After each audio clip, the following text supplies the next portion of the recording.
आप सभी को नमस्कार। और ये वीडियो इम्पोर्टेंट है। और जो टेस्ट है आपका टॉपिक टेस्ट श्वसन प्रणाली, कंकाल प्रणाली और अंतस्रावी तंत्र, डेट मीन्स इंडोक्राइन सिस्टम के बारे में जितने भी फैक्ट्स और क्वेश्चंस बने हैं, ठीक है, उसको हम इसमें डील करेंगे। एक चीज़ और, ये साइंस का टॉपिक टेस्ट है, तो जो जीएस का टॉपिक टेस्ट होगा वो अलग होगा और साइंस का अलग होगा। चाहे आप बिहार दरोगा दे रहे हो, बीपीएससी दे रहे हो, चाहे बिहार पुलिस दे रहे हो, जो सबसे मोस्ट इंपॉर्टेंट है, ठीक है, वो एक सब्जेक्ट है साइंस, क्योंकि इसका जो वैल्यू है, वेटेज है, ये दिन पर दिन बढ़ रहा है, ठीक है, और ये सबसे ज़्यादा स्कोरिंग सब्जेक्ट है। ये चीज़ आप समझो। तो साइंस का हम लोग अलग करेंगे और जीएस का हम लोग अलग करेंगे।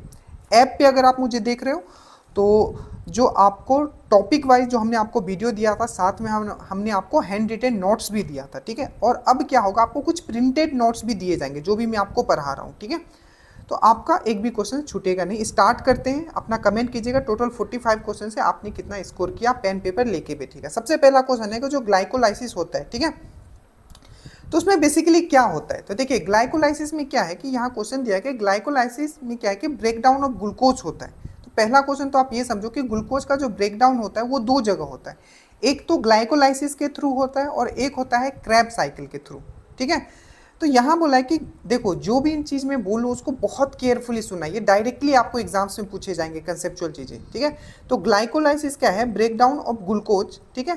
ग्लूकोज का ब्रेकडाउन होता है और वो पायरोविक एसिड में टूटता है, ठीक है। तो पूछा गया है कि जब भी जो ग्लूकोज का जो ब्रेकडाउन होगा, ठीक है, अगर एक ग्लूकोज का जो ब्रेकडाउन होगा फ्रॉम 1 मोल ऑफ ग्लूकोज, तो कितना आपका पायरोविक एसिड बनता है, मतलब कितना मॉलिक्यूल ऑफ पायरोविक एसिड बनता है, ठीक है। ये क्वेश्चन आपको पूछा गया।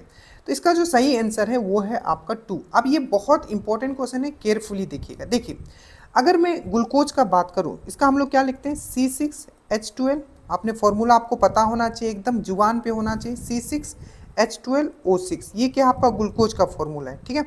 अगर हम लोग इसको ग्लाइकोलाइसिस करते हैं, ठीक है, ग्लाइकोलाइसिस अगर इसको हम लोग करते हैं, ठीक है, तो इसमें क्या होता है आपका 2, ठीक है, क्या लिखा है देखिए, फ्रॉम 1 मोल ऑफ ग्लूकोज, ठीक है। तो कितना पायरोविक एसिड फॉर्म होता है, तो 2 यूनिट ऑफ पायरोविक एसिड यहाँ फॉर्म होता है। तो पायरोविक एसिड का आपको फॉर्मूला भी पता होना चाहिए, ठीक है। तो पायरोविक एसिड का जो फॉर्मूला होता है वो होता है आपका CH3COCOOH।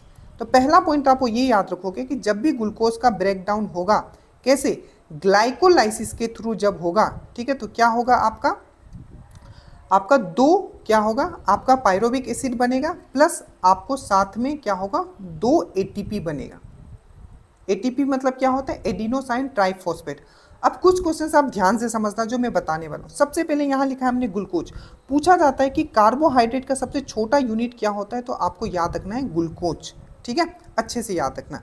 उसके बाद हम लोग यहाँ आते हैं तो ATP को क्या बोला जाता है, तो इसको बोला जाता है, इंग्लिश में याद रखना, साइंस के जितने वर्ड्स हो सके इंग्लिश में ट्राई करो, एनर्जी करेंसी ऑफ सेल, ठीक है, एनर्जी करेंसी ऑफ सेल।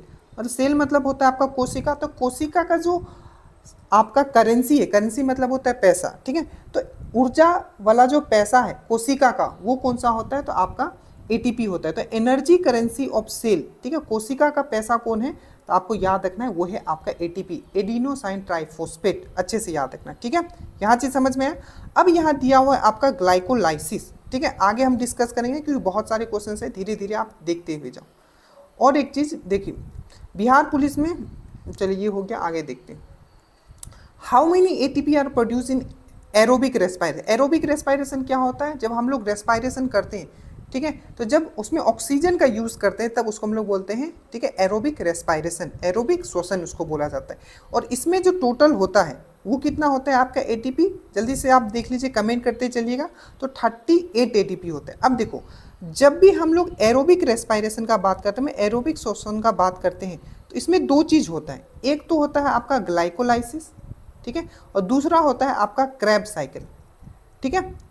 तो ग्लाइकोलाइसिस तो मैंने अभी आपको समझाया, इसमें 2 पायरोविक एसिड होता है और साथ में क्या होता है, इसमें ग्लूकोज का क्या होता है, ब्रेकडाउन होता है 2 आपका पायरोविक एसिड में प्लस 2 ATP में।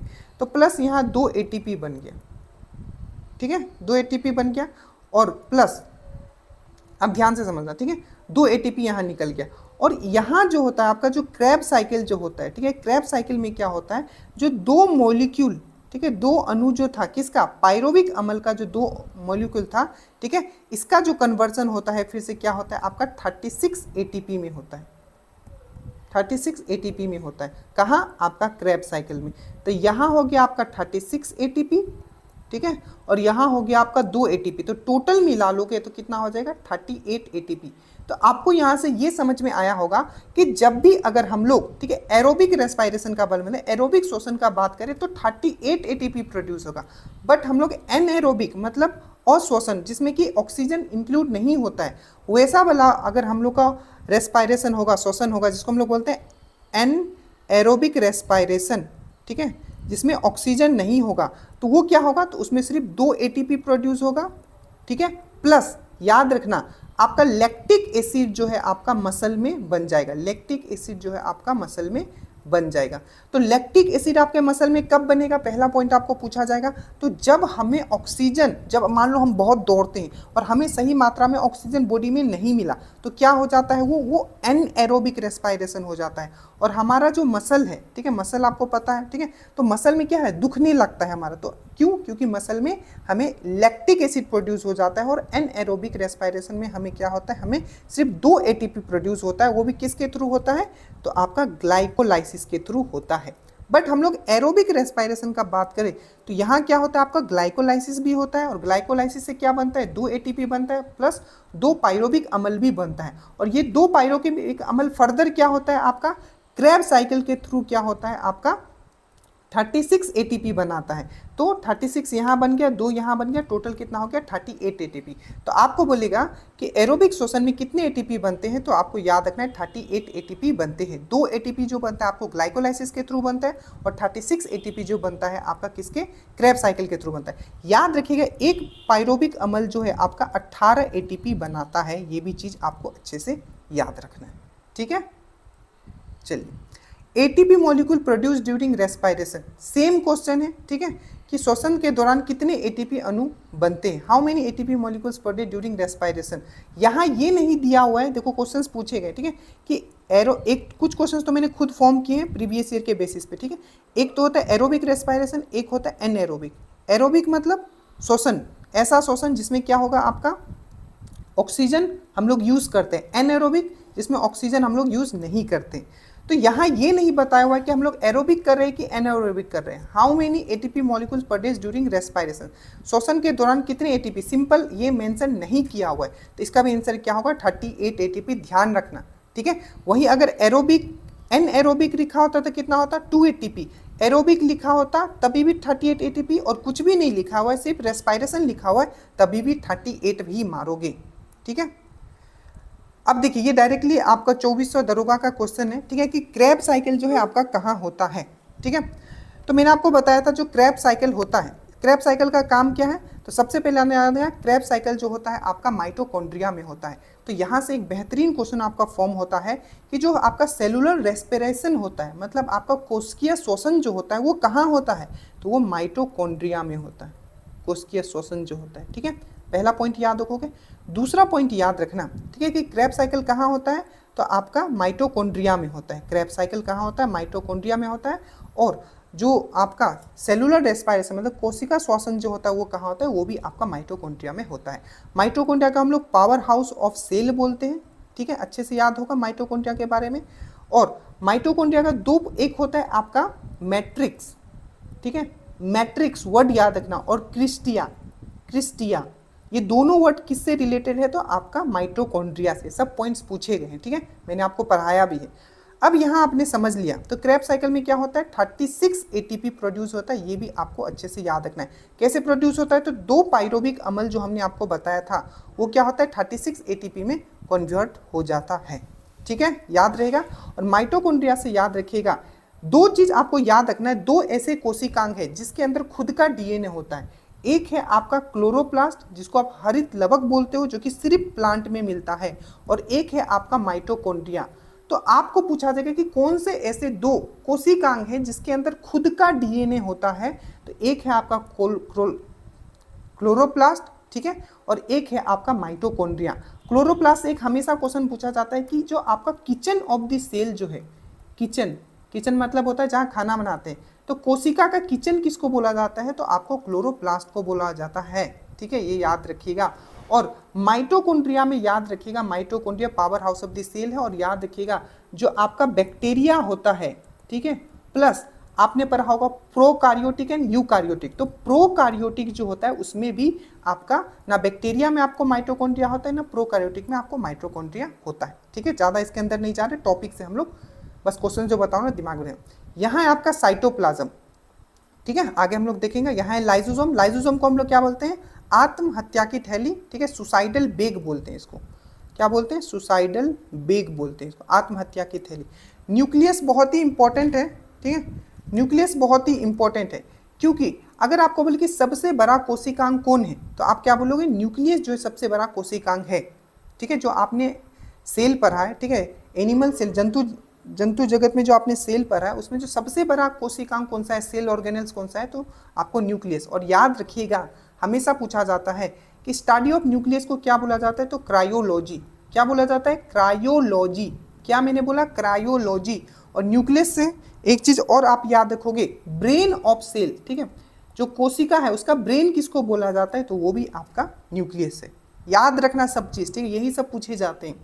चलिए, आपने देखा कि जो क्रेब साइकिल होता है वो माइटोकॉन्ड्रिया में होता है, ठीक है, जिससे हमें 36 एटीपी मिलता है। अब पूछा गया कि ग्लाइकोलाइसिस, जिससे हमें 2 एटीपी मिलता था, जिससे क्या होता था, ग्लाइकोलाइसिस में क्या होता था, जल्दी से बताओ। एक मोल मतलब मॉलिक्यूल ऑफ, मतलब एक अणु ग्लूकोज का C6H12O6 किस में कन्वर्ट हो जाता है, 2 molecule of pyruvic acid. Pyruvic acid का फॉर्मूला क्या था, CH3COCOOH। ठीक है, तो ये कहाँ हो रहा है, ये ग्लाइकोलाइसिस के थ्रू हो रहा है। और ये ग्लाइकोलाइसिस होता कहाँ है, तो आपको याद रखना है, ये होता है आपका साइटोप्लाज्म में, कोशिका द्रव्य में होता है। अच्छे से याद रखिएगा, ठीक है, याद रहेगा कहाँ होता है, कोशिका द्रव्य में होता है। क्लोरोप्लास्ट के बारे में मैंने आपको क्या बताया, ये एक ऐसा कोशिकांग है जिसका खुद का डीएनए होता है, इसको किचन ऑफ द सेल भी बोला जाता है। राइबोसोम आपको पता है क्या होता है, प्रोटीन फैक्ट्री बोला जाता है। और 20 यूनिट ऑफ एमिनो एसिड मिलेगा तब क्या फॉर्म होता है, आपका क्या फॉर्म होता है, प्रोटीन फॉर्म होता है। और प्रोटीन के लिए सबसे इंपॉर्टेंट जो आपका तत्व है वो कौन सा है, तो नाइट्रोजन है। अच्छे से याद रखना, बहुत बार पूछा गया है। माइटोकॉन्ड्रिया के बारे में मैंने बता दिया। तो ग्लाइकोलाइसिस कहाँ होता है, तो आपको याद रखना है कहाँ होता है, तो आपको साइटोप्लाज्म में होता है। Glycolysis is a part of, अब देखो ग्लाइकोलाइसिस तो मैंने आपको बता दिया, ठीक है, कि ग्लाइकोलाइसिस जो है, ठीक है, किसका पार्ट है, क्या वो केवल, ठीक है, मतलब एनएरोबिक मतलब अवायवीय श्वसन का है, मतलब जिसमें कि ऑक्सीजन नहीं होगा, या क्रेब साइकिल का पार्ट है, या केवल एरोबिक श्वसन का पार्ट है, या एरोबिक और मतलब एरोबिक और एनएरोबिक दोनों का है। ठीक है, किसका है ये, तो देखो जो आपका ग्लाइकोलाइसिस जो होता है ये एरोबिक भी है, डेट मीन्स इसमें एरोबिक रेस्पायरेशन में भी होता है, ये एनएरोबिक रेस्पायरेशन में भी होता है। अब बोलोगे सर कैसे, तो एनएरोबिक में तो आपने डायरेक्टली समझा कि एनएरोबिक रेस्पिरेशन ऐसा होता है जिसमें 2 एटीपी प्रोड्यूस होता है। वो कैसे होता है, तो 1 मोल ऑफ ग्लूकोज जो होता है आपका 2 पायरोविक एसिड में टूट जाता है। तो ये तो हो गया आपका एनएरोबिक, ठीक है, अवायु श्वसन। ठीक है, अब जो होता है एरोबिक जिसमें कि आपका वायु श्वसन, जिसमें कि आपका ऑक्सीजन होगा, तो इसमें मैंने आपको क्या बताया था, पहले तो क्या होगा, इसमें आपका ग्लाइकोलाइसिस होगा, उसके बाद आपका क्रेब साइकिल होगा।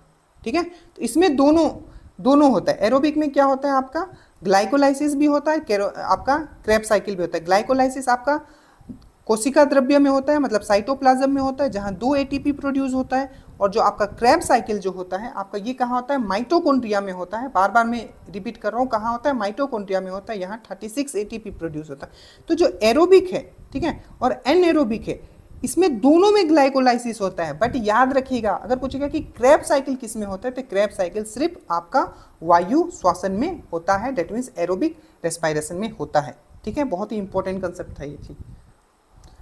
अब ये देखिए, विच ऑफ द फॉलोइंग स्टेटमेंट, ठीक है, ऑक्सी श्वसन के संबंध में निम्नलिखित में से कौन सा कथन असत्य है। ठीक है, देखिए, this respiration take place in the presence of oxygen. ठीक है, यह श्वसन ऑक्सीजन के, चलो मैं इंग्लिश में पढ़ता हूँ, ठीक है, विच, क्योंकि हिंदी में मेरा थोड़ा जो प्रोनाउंसिएशन है थोड़ा अलग है, ठीक है। Which of the following statement is false regarding oxy respiration, ठीक है।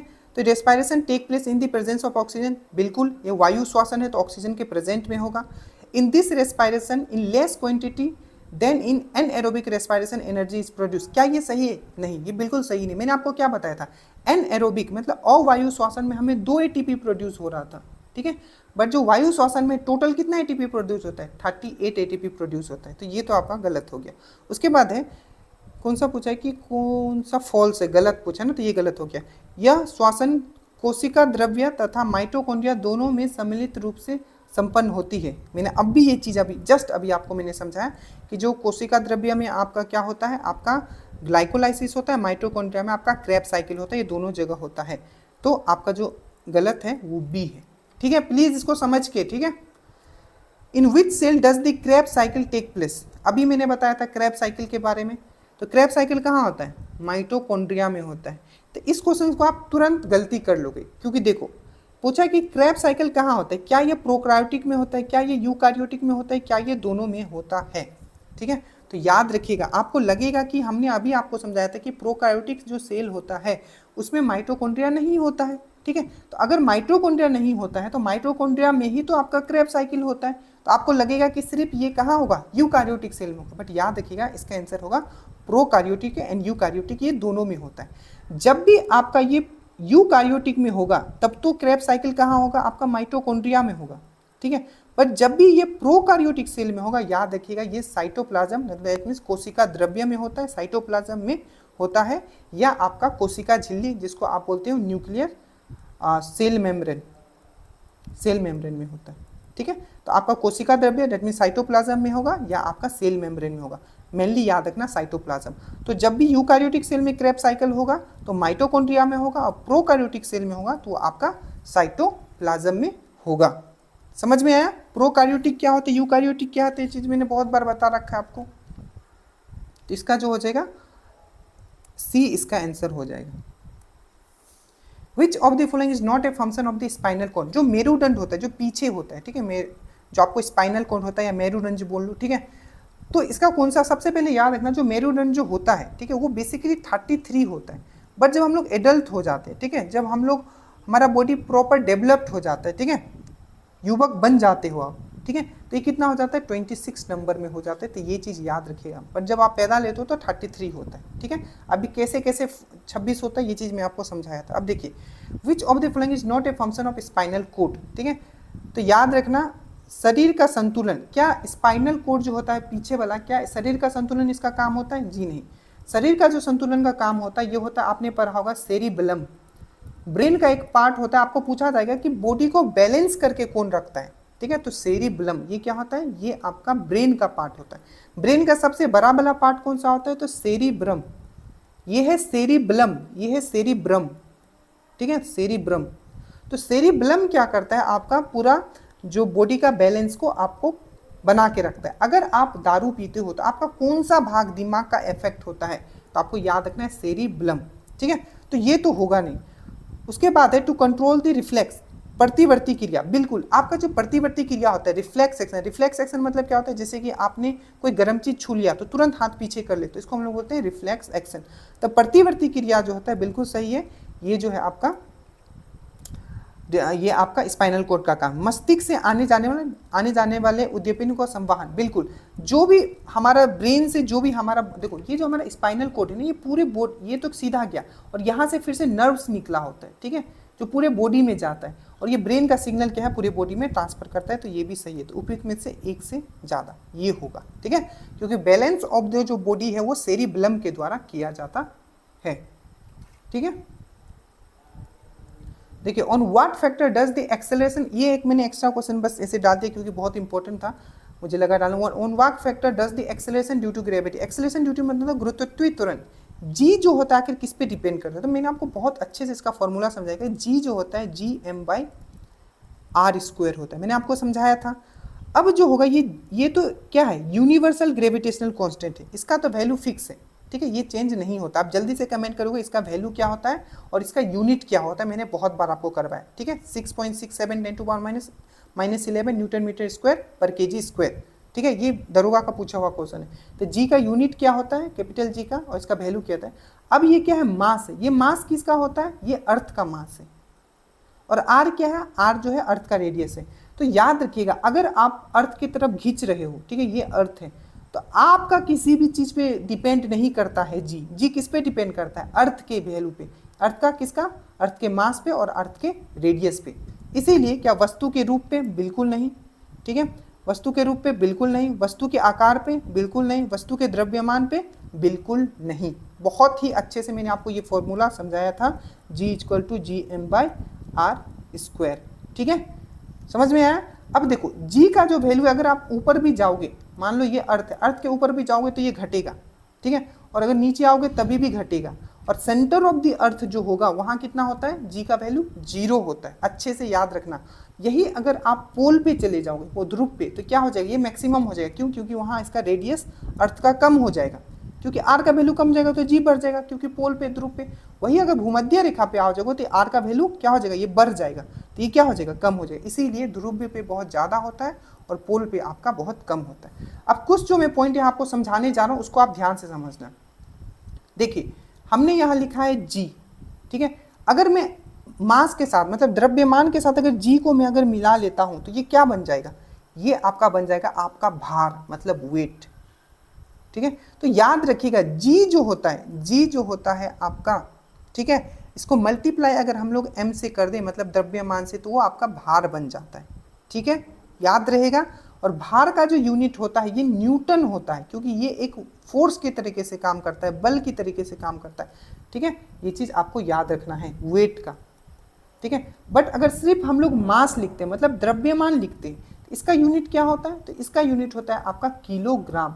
ये हमेशा फिक्स्ड होता है, कभी चेंज नहीं होगा। चाहे आप मून पे ले जाओ तभी भी 10 किलो है तो 10 किलो रहेगा, और अगर अर्थ पे लाओ तो 10 किलो है तो 10 से किलो रहेगा। ठीक है, बट जो आपका ये वेट है, भार जो है, ये आपका चेंज होगा। अगर यहाँ कितना भी वेट है तो अगर मून पे ले जाओगे तो उसका 1/6 भाग हो जाएगा, क्योंकि जी का जो वैल्यू है मून पे कितना हो जाता है, 1/6 भाग। प्लीज ये सब कंसेप्चुअल चीजें आप लोग याद रखिएगा।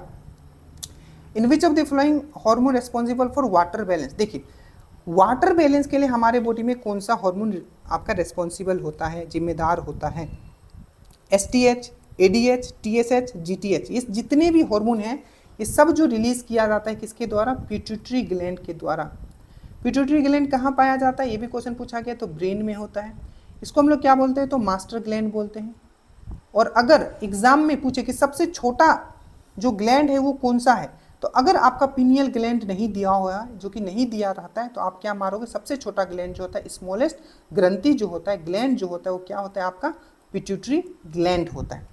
यहाँ तक आपको समझ में आया। इसको हम लोग क्या बोलते हैं, मास्टर ग्लैंड बोलते हैं। अब ये STH है, STH क्या होता है, तो ये होता है आपका ग्रोथ हार्मोन। तो क्वेश्चन पूछा जाएगा कि ग्रोथ हार्मोन जो है कौन रिलीज करता है, ठीक है, ग्रोथ करने के लिए आपका, तो आपको याद रखना है ये करता है आपका पिट्यूटरी ग्लैंड करता है। ठीक है, याद रहेगा, जिसको हम लोग क्या बोलते हैं, STH, सोमाट्रोपिक हार्मोन। इसका अगर इसको लिखोगे तो ये होता है सोमा, इसमें मैंने ये सब लिखा हुआ है इसमें, सोमाट्रोपिक हार्मोन। तो क्या होता है, ग्रोथ हार्मोन कौन रिलीज करता है, तो आपका पिट्यूटरी ग्लैंड करता है। अगर इसका, ठीक है, कमी हो गया तो आप बौने हो जाओगे, जिसको डॉर्फनेस बोलते हैं। ठीक है, बौने हो जाओगे। बट क्वेश्चन पूछा गया था कि एग्रोमेगल, ठीक है, MEGALY, एग्रोमेगल, ठीक है, एग्रोमेगल जो एक बीमारी होता है ये किसके कारण होता है, तो जब आपका जो ग्रोथ हार्मोन है ये बहुत ज़्यादा रिलीज हो जाएगा, तब आपको हो जाएगा, आप बहुत लंबा हो जाओगे, एक्सेस लंबा हो जाओगे, जिसको दो नाम से जाना जाता है। एक होता है जिंजेटिज्म, क्या मैंने बोला, जिंजेटिज्म, और एक होता है एग्रोमेगल। तो ये दोनों बीमारी जो होता है इससे होता है, ये पूछा गया, याद रखिए। अब ये आपको पता होगा TSH क्या होता है, थायराइड स्टिमुलेटिंग हार्मोन। GTH क्या होता है, गोनाडोट्रोपिक हार्मोन। अब ये जो ADH है, एंटी डाययूरेटिक हार्मोन, यही जो है हमारा वाटर जो है बॉडी में बैलेंस करता है रीऑब्जर्प्शन के कारण। ठीक है, तो वाटर बैलेंस किसके द्वारा, ADH के कारण। अब कुछ क्वेश्चन जो एग्जाम्स में आए हुए हैं उससे डील करते हैं। देखिए निम्न में से कौन सा कथन सत्य है, दायां फेफड़ा बाएं फेफड़े से बड़ा होता है, दायां, बिल्कुल, क्योंकि बायां फेफड़ा क्या होता है, वहां आपका दिल होता है, तो दिल के कारण क्या हो जाता है, दायां फेफड़ा जो है वो थोड़ा, देखो क्या लगे, दायां फेफड़ा बाएं फेफड़े, हाँ, क्योंकि बायां फेफड़ा जो होता है आपका क्या होता है, उसमें दिल होता है। ठीक है, नीचे की तरफ, तो इसलिए ये जो आपका बायां फेफड़ा जो है छोटा हो जाता है कंपेयर टू दाएं, तो बिल्कुल सही है। दाएं फेफड़े में 3 एवं बाएं में 2 लोब, ये लॉब का बात करें, ठीक है, तो ये बिल्कुल सही है। ये भी दायां फेफड़ा भारी एवं बायां हल्का होता है, बिल्कुल सही है। दोनों फेफड़ा बिल्कुल समान होता है, ये गलत है। तो ये तीनों चीज़ आपको याद रखना है, ठीक है, डायरेक्टली पॉइंट से याद रखना है। एडम एप्पल, ठीक है, बहुत ही अच्छा क्वेश्चन ये। एडम एप्पल किस अंग से संबंधित है? तो मैंने आपको जब ये पढ़ाया था तो देखो, एक होता है आपका ग्रसनी जिसको हम लोग बोलते हैं फेरिंग्स, और एक होता है आपका स्वर तंत्र जिसको हम लोग बोलते हैं लैरिंग्स, ठीक है। तो जो आपका लैरिंग्स होता है, ठीक है, तो लैरिंग्स के क्या होता है, चारों तरफ जो एक कह सकते हो एक लेयर टाइप से डेवलप हो जाता है, ठीक है, झिल्ली टाइप से, ठीक है, तो उसको क्या कहा जाता है, आपको लैरिंग्स कहा जाता है। तो एडम्स में किसका अंग है, तो आपको याद रखना है आपका लैरिंग्स का है। अब कुछ कुछ पॉइंट याद रखोगे। लैरिंग्स हमारा जो मैं जो बोल रहा हूँ और वॉइस जो आप सुन पा रहे हो, तो वो वॉइस कहाँ से डेवलप होता है, तो आपको याद रखना है लैरिंग्स से डेवलप होता है। इसीलिए आपको पूछा जाएगा कि वॉइस बॉक्स, सिंपल इस तरीके का वर्ड होगा वॉइस बॉक्स। वॉइस बॉक्स किसको बोला जाता है, तो आपका लैरिंग्स को बोला जाता है, अच्छे से याद रखना। अब यहाँ से क्वेश्चन पूछा जाता है कि फेरिंग्स, ठीक है, ऐसे क्वेश्चन आगे आएगा। फेरिंग्स, तो याद है क्या पूछा जाता है, कौन सा ऐसा कॉमन पैसेज है, मतलब वहाँ क्या है कि वो श्वसन नली भी वहाँ से पास होता है, और आपका जो खाने का जो नली है, ठीक है, वो भी वहाँ से, आप जो मुख जो गुहा है, ठीक है, तो ये दोनों के लिए एक पॉइंट का काम करता है, कॉमन पैसेज है, तो आपको याद रखना है फेरिंग्स। तो फेरिंग्स क्या है, आपका श्वसन तंत्र का भी काम करता है, और ये आपका जो आप खाना खाते हो, ठीक है, उसमें भी आपका इसका काम रहता है। तो मतलब ये दोनों के लिए काम रहता है, मतलब कॉमन पैसेज है। तो बोलेगा कॉमन पैसेज आपका खाने के लिए और श्वास लेने के लिए कॉमन जगह कौन सा है, तो आपको याद रखना है फेरिंग्स है, ठीक है, अच्छे से याद रखना। इसको क्या बोला जाता है, वॉइस बॉक्स भी बोला जाता है, ठीक है। श्वसन क्रिया के दौरान कौन सी गैस की मात्रा में कोई परिवर्तन नहीं होता है। अब इसको आप अच्छे से समझ लोगे जो मैं आपको बताने वाला हूँ, ठीक है। देखिए, जब हम लोग जब सांस लेते हैं, ठीक है, जब हम लोग सांस लेते हैं, ध्यान से समझो, जब हम लोग सांस लेते हैं, ठीक है, तो उसमें अब मैं यहाँ लिखूँगा आपका सांस लेने समय 78% हम लोग नाइट्रोजन लेते हैं, ठीक है, 21% ऑक्सीजन लेते हैं, 0.003 कार्बन डाइऑक्साइड लेते हैं, ठीक है। बट जब हम लोग सांस छोड़ते हैं तो उसमें 78% नाइट्रोजन होता है, ठीक है, बट जो आपका ऑक्सीजन होता है वो 17% होता है, और जो आपका CO2 होता है वो 4% होता है, ठीक है। तो यहाँ बोला है कि श्वसन क्रिया के दौरान कौन सी गैस की मात्रा में कोई परिवर्तन नहीं होता है, तो आपको याद रखना है नाइट्रोजन में कोई परिवर्तन नहीं होता है, ठीक है। तो ये चारों पॉइंट आपको यहाँ से याद रखना है। अब एपिग्लोटिस क्या है, ठीक है, एपिग्लोटिस तो हमने अभी आपको बताया था किसके बारे में, आपको लैरिंग्स के बारे में मैंने अभी आपको बताया था, स्वर तंत्र के बारे में। तो लैरिंग्स क्या होता है, लैरिंग्स के ऊपर एक ढक्कन लगा होता है ताकि जब खाना आए, ठीक है, तो वो श्वास नली में ना जाए। तो वही जो होता है, ये ढक्कन जो होता है, ठीक है, जो लैरिंग्स के ऊपर लगा होता है, इसको हम लोग बोलते हैं एपिग्लोटिस। तो भोजन निकलने के समय सांस मार्ग को बंद नहीं होने देता है, बिल्कुल ये सांस मार्ग को बंद होने देता है, तो ये तो बिल्कुल नहीं होगा। भोजन निकलते समय कण को श्वास नली में जाने से रोकता है, ये बिल्कुल सही है। और भोजन निकलते समय सांस मार्ग को बंद कर देता है, ये भी बिल्कुल सही है। तो बी और सी जो होगा इसका सही आंसर होगा। मुख्य रूप से किसके ऑक्सीकरण के द्वारा उत्पन्न ऊर्जा होता है, मैंने अभी बताया था। देखिए, ऊर्जा कैसे उत्पन्न होगा, ऊर्जा कैसे उत्पन्न होगा, जब C6H12O6 का जब ऑक्सीडेशन होगा, ठीक है, जब इसका ऑक्सीकरण होगा तब क्या होगा, इसका ऑक्सीकरण होगा तो क्या होगा, इसमें आपका एनर्जी बनता है।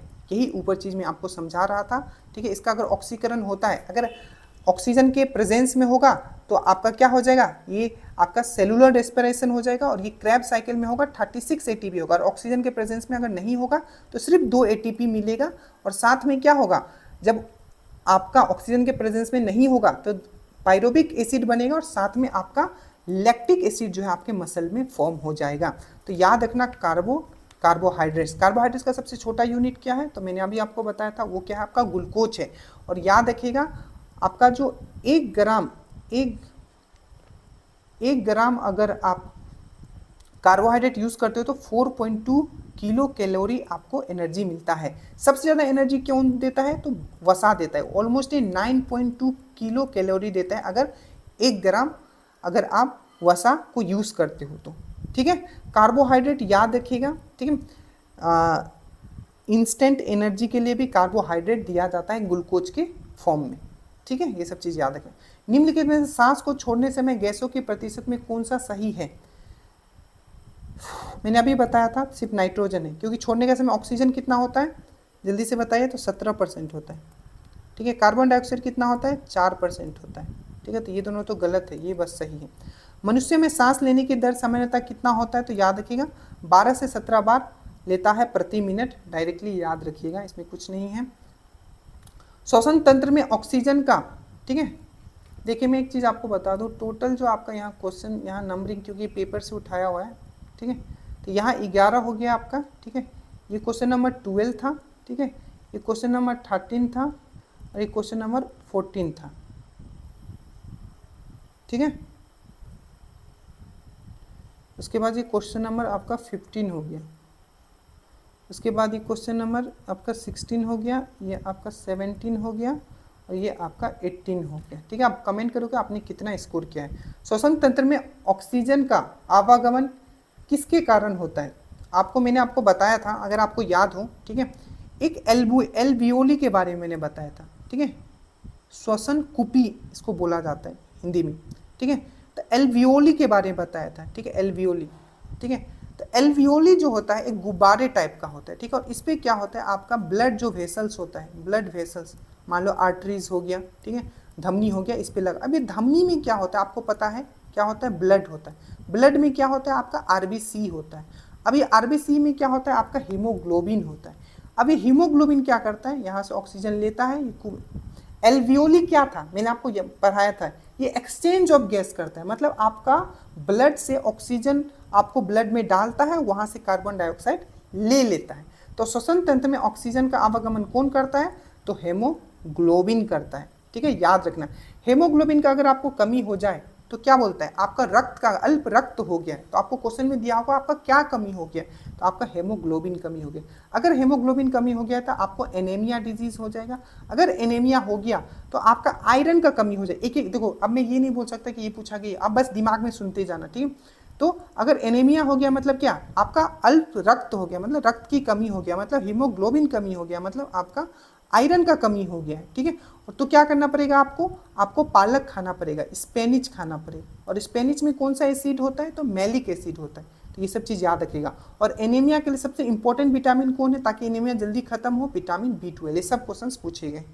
ठीक है, प्लाज्मा याद रखिएगा, 55% भाग जो होता है हमारे बॉडी ब्लड का, वो आपका क्या होता है, प्लाज्मा होता है। ठीक है, अगर बिलिरुबिन बढ़ गया आपके बॉडी में, ठीक है, तो क्या हो जाएगा, आपको जॉन्डिस हो जाएगा और आपका बदन जो है आपका पीला होने लगेगा। ठीक है, ग्लोबुलिन क्या होता है, ग्लोबुलिन। ठीक है, तो चलो इसको हम लोग अलग में डिस्कस कर लेंगे। पुरुष और महिलाओं का वोकल कॉर्ड, वोकल कॉर्ड मैंने आपको बताया था, वोकल कॉर्ड मतलब लैरिंग्स। ठीक है, लैरिंग्स। ठीक है, स्वर तंत्र। तो याद रखिएगा, इसमें पुरुष में जो होता है ये थोड़ा ज़्यादा होता है, ये 20 mm होता है। इसमें क्या लिखा है, पुरुष में 20 होता है और महिलाओं में 15 होता है। ये चीज़ आपको याद रखना है। अब याद रखना, एक होता है तारत्व, पिच। ठीक है, तो पिच जो होता है ये गर्ल्स में हाई होता है, एकदम तीखा होता है। तो गर्ल्स में क्या होता है, पिच हाई होता है, तारत्व। और मेल में क्या होता है, ये कम होता है। अच्छे से याद रखना। और ये जो पिच जो है किस पे डिपेंड करता है, तो फ्रीक्वेंसी पे डिपेंड करता है। अच्छे से याद रखना। और जब भी लाइट एक मीडियम से दूसरे मीडियम में ट्रेवल करेगा, तो याद रखिएगा उसका जो क्या चेंज नहीं होता है, क्योंकि उसका स्पीड चेंज हो जाएगा, चाल चेंज हो जाएगा, तरंग दैर्घ्य चेंज हो जाएगा, मतलब वेलोसिटी चेंज हो जाएगा उसका, और उसका आपका वेवलेंथ भी चेंज हो जाएगा, बट उसका फ्रीक्वेंसी जो है आपका आवृत्ति चेंज नहीं होता है। वायु श्वसन क्या है, ठीक है, तो आणविक ऑक्सीजन के बिना श्वसन, त्वचा के माध्यम से श्वसन, ऑक्सीजन की उपस्थिति में श्वसन को हम लोग वायु श्वसन कहते हैं। एरोबिक श्वसन में ग्लूकोज बदलता है। देखिए, एरोबिक श्वसन C6H12O6, ठीक है, इसका ऑक्सीडेशन होता है। तो ऑक्सीडेशन अगर इसका होगा तो क्या होगा, ये आपका किस में टूटेगा, ये तो ये हो जाएगा आपका CO2H2O प्लस 38 ATP। ये अच्छे से याद रखना, क्योंकि ये क्वेश्चंस बहुत बार पूछा गया है। ठीक है, कि एरोबिक रेस्पिरेशन में जो ग्लूकोज जो है, ये ग्लूकोज जो है एरोबिक रेस्पिरेशन में क्या होगा, ये CO2H2O और ATP में टूटेगा। ठीक है, और यही आपको इसको जस्ट उल्टा कर देगा तो क्या होगा, मान लो CO2H2O है, ठीक है, और आपका चलो यहाँ देखो, एरोबिक श्वसन में ग्लूकोज डैश में बदलता है, तो क्या मैंने बताया ग्लूकोज क्या में बदलता है, CO2H2O 38 ATP। तो इसका देखो कहाँ है, इसका कार्बन डाइऑक्साइड पानी ऊर्जा, ये इसका सही आंसर होगा। ठीक है, और अगर इसको रिवर्स कर दिया जाए तो क्या हो जाएगा, CO2H2O, और इस सेम रिएक्शन क्या हो जाएगा फिर ग्लूकोज। एक क्वेश्चन हमेशा पूछा जाता है कि ग्लूकोज को हम लोग एल्कोहल में, कौन सा एल्कोहल, पीने वाला एल्कोहल जिसको हम लोग बोलते हैं ग्रेन एल्कोहल, इथेनॉल, C2H5OH, इसको इसमें कैसे चेंज कर सकते हैं, तो जाइमस एंजाइम से। ठीक है, ये चीज़ याद रखना। और ये जो क्वेश्चन है ना, ये बिहार पुलिस ने पूछा गया था। निम्नलिखित में से, ठीक है, 18 हो गया, ये 19 हो गया, ये आपका 20 हो गया, ये आपका 21 हो गया, ठीक है, ये आपका 22 हो गया। अब देखिए, निम्नलिखित में से क्या श्वसन प्रणाली और पाचन तंत्र दोनों का हिस्सा है, मैंने अभी बताया था। ठीक है, वो कौन सा है आपका, लैरिंग्स या फेरिंग्स। तो लैरिंग्स तो क्या होता है, ये नहीं होगा, ये तो आपका वॉइस बॉक्स होता है। ठीक है, तो ग्रसनी डेट मीन्स फेरिंग्स जो होता है, इसका सही आंसर हो जाएगा। मानव शरीर की सबसे लंबी अस्थि, अब देखो हम लोग स्केलेटल सिस्टम में आ गए। ठीक है, तो सबसे लंबी अस्थि कौन सा होता है, सबसे लंबी अस्थि कौन सा होता है। अब ध्यान से समझना, जितने अब अपना माइंड खोलो। ठीक है, जो जो मैंने आपको पढ़ाया था, अब दिमाग खोल के रखना। ठीक है, देखो सबसे लंबा अस्थि अगर आपको बोलेगा, ठीक है, तो पैर का जो पहला होता है, यहाँ पैर यहाँ से स्टार्ट हुआ। ठीक है, एक पैर में कितना होता है, तो 30 हड्डी होता है, 30 बोन होता है। ठीक है, मतलब आपका अस्थि होता है, अस्थि मतलब बोन। ठीक है, तो ये सबसे जो पहला वाला था क्या था आपको, फीमर, फीमर था।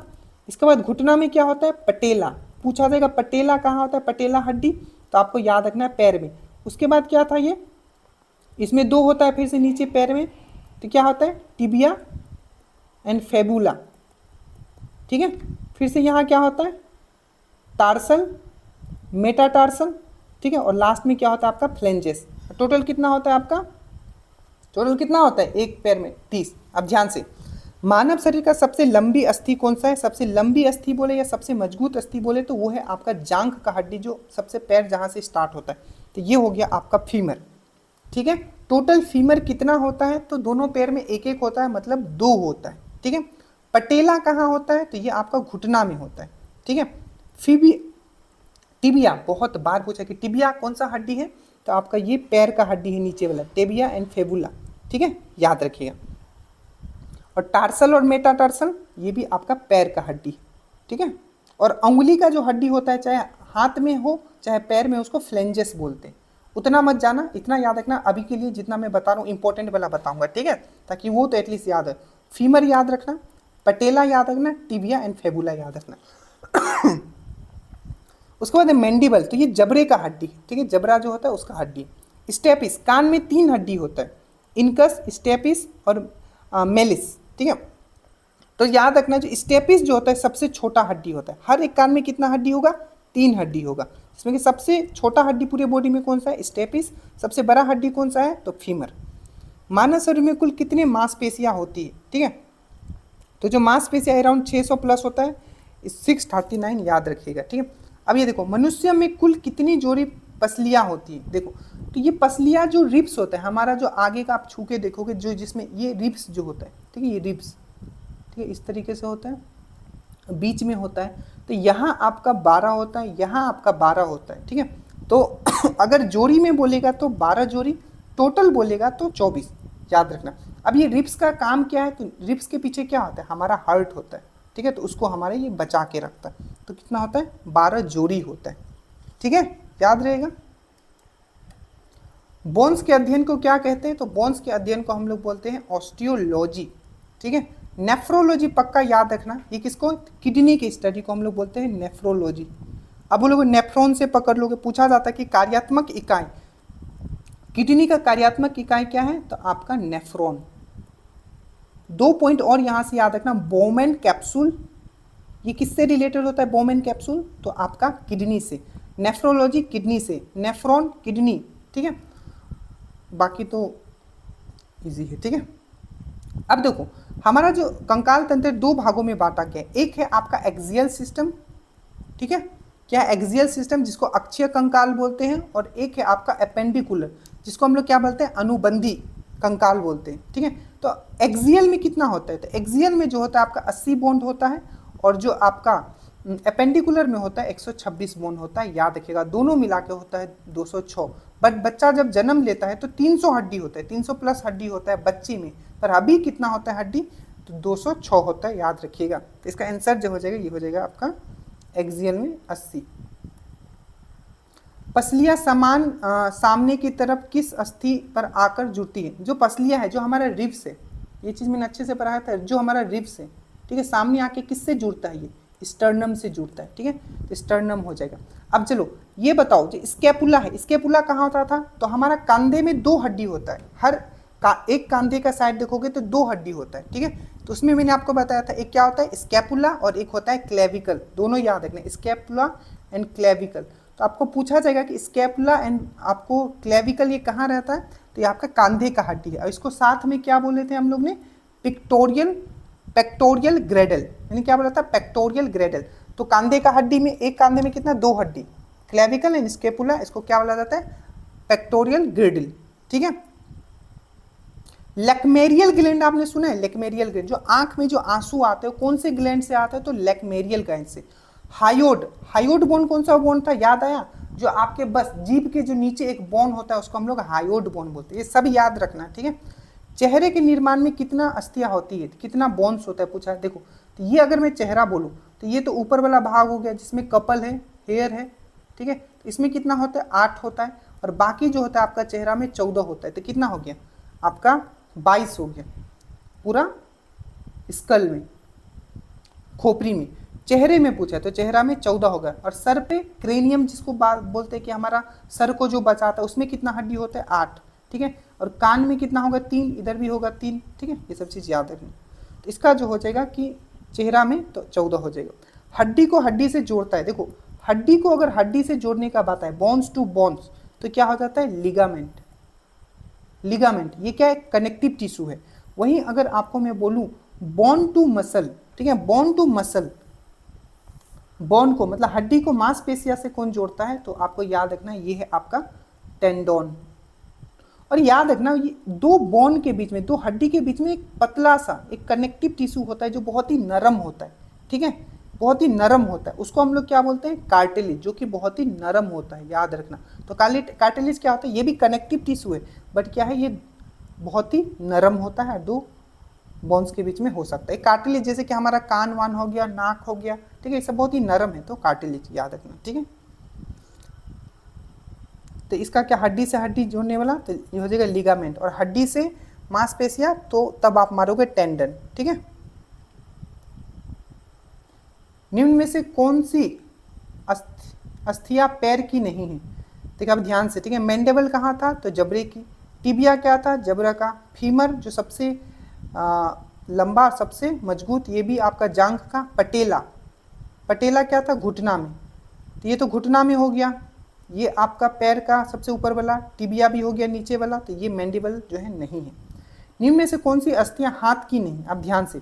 सबसे पहले अगर मैं हाथ यहाँ स्टार्ट करूँ, यहाँ तो ऊपर एक कंधा में 2 मैंने बताया था, अभी मैंने बताया कौन सा होता है, जल्दी से बोलो, स्कैपुला एंड क्लेविकल, 2 होता है। उसके बाद हाथ स्टार्ट हुआ तो इसको हम लोग बोलते हैं ह्यूमरस, क्या बोलते हैं, ह्यूमरस। उसके बाद हाथ में फिर से 2 हड्डी यहाँ होता है निचला वाला भाग में, उसको बोलते हैं रेडिया एंड उल्ना, याद रखना। पैर में टिबिया एंड स्कैपुला, ठीक है, क्या मैंने बोला, टिबिया एंड फेबुला, स्कैपुला बोल रहा हूँ, टिबिया एंड फेबुला। कभी टंग ट्विस्ट हो जाए तो कमेंट मत करना, एक बार देख लेना, ठीक है, अगर कहीं भी डाउट हो तो PDF है, आप देख लेना। तो रेडिया एंड उल्ना जो है आपका हाथ में होता है, ठीक है, और ऊपर जो होता है आपका ये ह्यूमरस होता है। इतना चीज़ समझ में आया। तो अभी देखते हैं निम्न में से कौन सी अस्थियां हाथ की नहीं है, तो रेडियस है, ठीक है, ह्यूमरस है, और यहाँ से जो स्टार्ट होगा ये हाथ हो गया ऊपर वाला, फिर से नीचे वाला हाथ, उसके बाद क्या होता है यहाँ कार्पेल एंड मेटाकार्पेल होता है, और लास्ट में फ्लिंजेस होता है, ठीक है। तो कार्पेल एंड मेटाकार्पेल भी है, ठीक है। टार्सल मैंने आपको कहाँ समझाया था, टार्सल एंड मेटाटार्सल ये पैर का हड्डी होता है, तो ये वाला जो है आपका नहीं है। बाकी ह्यूमरस हो गया, रेडियस हो गया, रेडियस एंड उल्ना हो गया, कार्पेल भी हो गया, तो ये वाला आंसर होगा, ये नहीं होता है।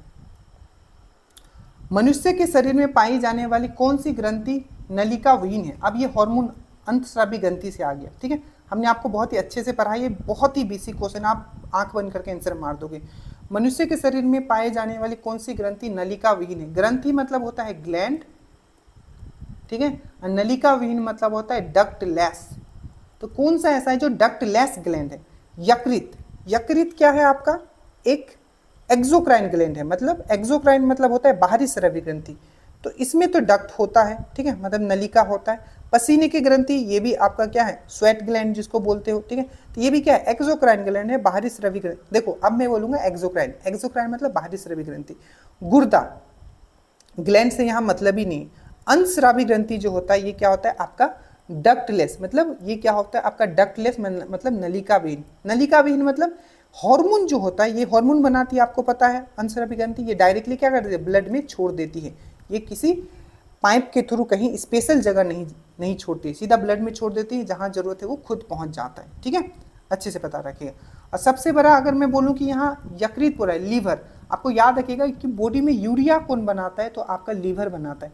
यूरिया का फॉर्मूला हमेशा याद रखना, CONH2NH2। और यूरिया पहला ऐसा यौगिक था जो आपको लैब में बनाया गया था, ये भी क्वेश्चन पूछा गया, ठीक है। उसके बाद हम लोग आते हैं वाहिन विहीन, मतलब डेट मीन्स डक्टलेस ग्रंथि का श्रवण को कहते हैं, ठीक है। तो सबको पता, मैंने भी समझाया, डक्टलेस ग्लैंड क्या करता है? हार्मोन रिलीज करता है। इनमें से कौन अंतस्रावी ग्रंथि नहीं है? अंतस्रावी मतलब इंडोक्राइन ग्लैंड नहीं है। पिट्यूटरी ग्लैंड बिल्कुल, ये तो मास्टर ग्लैंड है, ठीक है। एड्रेनल ग्लैंड बिल्कुल, फाइट एंड फ्लाइट इसको ही बोला जाता है। लरो एंड भागो हार्मोन है ये। थायराइड भी हो गया। तो यकृत जो है क्या है? ये एक बाहरी स्रावी ग्रंथि है, एक्सोक्राइन ग्लैंड, ठीक है, याद रखिए। मानव शरीर की किस ग्रंथि को मास्टर ग्रंथि बोला जाता है? सबको पता है, यह आपका पीयूष ग्रंथि, ठीक है। अवंटु मतलब आपको पता होगा, अवंटु मतलब होता है आपका थायराइड, ठीक है। और अग्नाशय ये क्या है? ये मिक्स्ड ग्लैंड है। पूछा जाएगा कि कौन सा ऐसा है जो मिक्स्ड ग्रंथि है, तो कौन सा है आपका? अग्नाशय है। मिक्स्ड क्यों बोलते हैं? क्योंकि ये हार्मोन भी रिलीज करता है और ये आपका पाचन रस भी रिलीज करता है, ठीक है, अच्छे से याद रखिएगा। स्प्लीहा से हमेशा क्वेश्चन पूछा जाता है, आप याद रखिएगा। ब्लड बैंक, बॉडी का ब्लड बैंक, बॉडी का ब्लड बैंक किसको बोला जाता है? तो स्प्लीहा को। याद रखिएगा आरबीसी, आरबीसी जो होता है रेड ब्लड सेल, इसका कब्रिस्तान किसको बोला जाता है? तो आपको यहाँ का मैं डिस्क्राइब ज़्यादा नहीं कर रहा हूँ ये सब चीज़ें, क्योंकि ये सब चीज़ें बहुत अच्छे से किया है। पिनियल ग्रंथि, अब देखिए अगर पिनियल ग्रंथि का हम लोग बात करें, कहाँ स्थित होती है? तो मस्तिष्क में, पहला पॉइंट, ब्रेन में। 2-3 पॉइंट याद रखें। अब ये क्वेश्चन पूछा जाता है कि हमारे बॉडी का, ठीक है, थर्ड आई किसको, तीसरा आंख किसको बोला जाता है? कौन से ग्रंथि को? तो आपको याद रखना है थर्ड आई भी इसको ही बोला जाता है। हमारे बॉडी का तीसरा आंख भी पिनियल ग्लैंड को ही बोला जाता है, अच्छे से याद रखना, ठीक है। और हमारे बॉडी का जो स्लीप साइकिल होता है, सोने का जो चक्र होता है, उसको रेगुलेट कौन करता है? तो वो भी यही करता है, अच्छे से याद रखिएगा, ठीक है। पिनियल ग्लैंड के बारे में बहुत सारी चीज़ें जो आपको याद रखना है। एक विशिष्ट हार्मोन जो जिनके किसी के घेंगा रोग हो जाता है, ये सबको पता है, किसके कारण घेंगा रोग? किसकी कमी से? थायराइड की कमी से घेंगा रोग हो जाता है। शरीर में सबसे बड़ी अंतस्रावी ग्रंथि कौन सी है? याद रखना, सबसे बड़ा अंतस्रावी ग्रंथि, सबसे बड़ा इंडोक्राइन ग्लैंड का बात कर रहा है, ठीक है। तो सबसे बड़ा जो इंडोक्राइन ग्लैंड है आपको याद रखना है थायराइड है। बट सबसे बड़ा एक्सोक्राइन ग्लैंड अगर आपको पूछे, बाहरी स्रावी ग्रंथि पूछे, तो लीवर है। बट अगर आपको पूछ ले लीवर है, बट अगर आपको पूछ ले एक, मतलब सिंपली लिखा हो कि सबसे बड़ा ग्लैंड कौन सा है, ग्रंथि कौन सा है, तो लीवर। सबसे बड़ा एक्सोक्राइन बाहरी स्रावी ग्रंथि कौन सा है? तभी भी आपका लीवर। और सबसे बड़ा इंडोक्राइन ग्लैंड, ठीक है, अंतस्रावी ग्रंथि कौन सा है? तो आपको याद रखना है थायराइड ग्लैंड, ठीक है, याद रहेगा।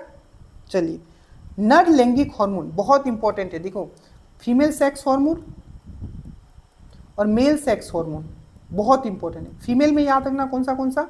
तो एस्ट्रोजन, प्रोजेस्टेरोन और रिलैक्सिन, तो ये बीपीएससी में पूछा गया। वहीं आपका मेल सेक्स हार्मोन में आपको याद रखना है टेस्टोस्टेरोन और एंड्रोजन। एंड्रोजन थोड़ा फीमेल में भी होता है पर मेनली मैन में होता है। तो नर लैंगिक यहाँ से पूछा है तो टेस्टोस्टेरोन हो जाएगा, ठीक है। प्रोजेस्टेरोन और एस्ट्रोजन एंड रिलैक्सिन किस में है? फीमेल में है। निम्नलिखित में कौन सा एक स्त्री लैंगिक हार्मोन है? तो मैंने क्या बताया था? एस्ट्रोजन, प्रोजेस्टेरोन और रिलैक्सिन, ये सबका मैंने आपको इसके बारे में बताया था कि एस्ट्रोजन का क्या काम होता है। तो ये आपका जो सेकेंडरी कैरेक्टर होता है, ठीक है, सेकेंडरी सेक्सुअल कैरेक्टर होता है, जैसे कि लड़की में ठीक है। अब उसका मासिक चक्र जो होता है उसको उसको बैलेंस करना, ठीक है। और लड़का में देखोगे तो आवाज़ भारी होना, ठीक है, मूंछ आना, ठीक है, तो वो कौन करेगा, वो टेस्टोस्टेरोन करेगा, ठीक है। उसी प्रकार से फीमेल में आपका कौन करेगा, ये तो एस्ट्रोजन करेगा, ठीक है।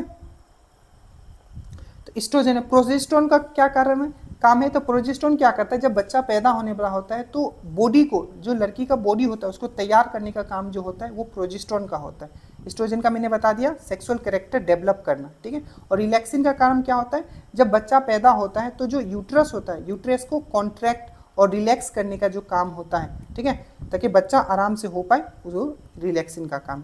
तो ये आपका एस्ट्रोजन हो गया, ठीक है, और जो इसका सही आंसर है, ठीक है। बाकी आपको पता होगा, बेसिक सब है। कौन सा हार्मोन लरो उरो हार्मोन कहा जाता है, आपको पता है, इसको 3F हार्मोन भी बोलते हैं, इसको 5S हार्मोन भी बोलते हैं। 3F एंड 5S, प्लीज जो PDF दिया जाएगा अच्छे से पढ़ लीजिएगा। तो कौन सा हार्मोन लरो उरो हार्मोन कहा जाता है, तो इसको कहा जाता है किसको, एड्रेनलिन को। एड्रेनलिन हमारा इनडायरेक्टली ना हमारा ब्लड प्रेशर भी रेगुलेट करता है, ठीक है, याद रखिएगा। ऑक्सीटोसिन याद रखिएगा, क्वेश्चन पूछा गया कि लव हार्मोन किसको बोला जाता है, लव हार्मोन, ठीक है, तो ऑक्सीटोसिन को। प्लस इसका काम ये भी होता है कि जब बच्चा पैदा होता है तो माता में जो जो दूध होता है, दूध का जो सेक्रेशन होता है वो भी काम आपका ऑक्सीटोसिन का ही होता है, ठीक है। मानव शरीर में कौन सी ग्रंथि एक साथ अंतस्रावी तथा बाहरी शरीर, मतलब मिक्स्ड, कौन सा ऐसा ग्लैंड है जो मिक्स्ड ग्लैंड है, यहाँ पूछा जा रहा है, मैंने आपको बता दिया है, अग्नाशय। इंसुलिन में एक प्रकार क्या है, तो ये एक क्या है, एक हार्मोन है। और इंसुलिन कहाँ से रिलीज होता है, पेनक्रियास से रिलीज होता है। पेनक्रियास का एक भाग होता है आइलेट्स ऑफ लैंगरहैंस, जिसके बीटा सेल से क्या होता है, आपका हार्मोन रिलीज होता है। ये सब बहुत बार डिस्कस कर चुके हैं, ठीक है। So thank you so much. जितने आई थिंक 45 क्वेश्चन था, आई थिंक 40 प्लस तो सब ने ही स्कोर किया होगा। So thank you so much. Please बताइएगा आपको कैसा लगा। और अगली बार से हम क्या करेंगे कि जो क्वेश्चंस के जो फॉर्मेट मैंने शुरू में दिखाया, थोड़े क्वेश्चंस में थोड़ा नए पैटर्न में भी इंक्लूड कर दिया करूँगा, प्लस प्रीवियस ईयर को भी लेके चलूँगा। So thank you so much. Please comment कीजिएगा कैसा लगा। जय हिंद।